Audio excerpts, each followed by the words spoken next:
not want or need an 8-page term, like preliminary funding analysis and term sheet.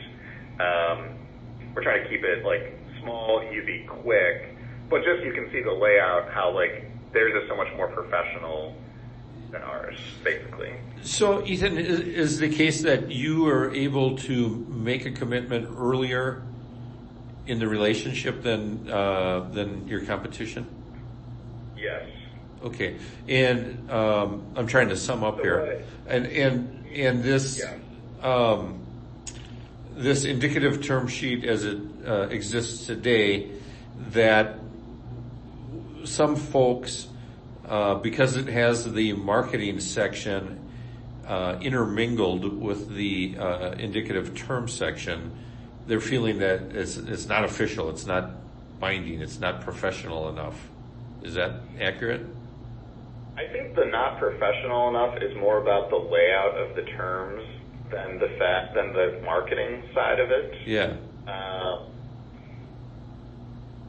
To me, they would accept the marketing side and the indicative terms being presented together, but looking as though the indicative terms was its own piece or its own section, at least in a more professional manner. Right. Does that sound right to you guys? Yeah. Okay. Yeah, like the marketing should all live in like the nice designed like piece. Yeah, and then the term sheet should look like a contract. Yeah. Exactly. I don't know if you heard we don't need it to. So part of the reason, so kind of two things that'd be helpful for you to know. So today, at least, we may change this at some point, but so when we do a commitment, it's a lot of work. There's thorough internal review by Peter, myself, Bo, it's days of work, frankly. So we have the indicative term sheet, which basically a market leader just needs to get pricing from corporate. It's not a term we like to use, but that is the case.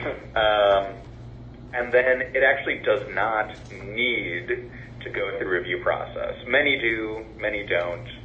So the idea is that by calling it indicative, we were kind of not making it an official offer just in case they screwed up really badly, which does happen.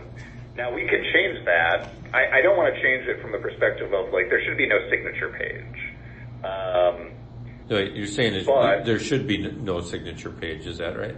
Correct. Okay. We do not want a signature page. But it doesn't mean we can't, we can call it a term sheet because we're not making an official offer. There's no signature page, and we can put in some language that's subject to whatever final review. But basically we're just trying to say, here's the key business points. If you like it, we'll get you a commitment in 3 business days. Yeah, it's like a quick quote. Right. So we're really trying to kind of like keep the process moving and reiterate so that's kind of item 1. Item 2 is keep hitting the fact that our competitors are going to give you a term sheet as their engagement document, and then in X weeks or months, you'll know if you have a real deal, what the credit criteria, what the pricing is, what the fees are. Then you can go close it. With us, we commit upfront to credit and pricing, get documents after engagement, and then confirm and go to close. It's a totally different thing because what our competitors have to do is they have to go to all these outside parties to confirm their term sheet. We do not. It's a huge competitive advantage and differentiator. Is there some type of term that we could use for that? Is it a clean close or a quick close or something that, again, differentiates Pace Equity from the competition? Clean. We've been hitting our surety of close is high. No one really knows what that means.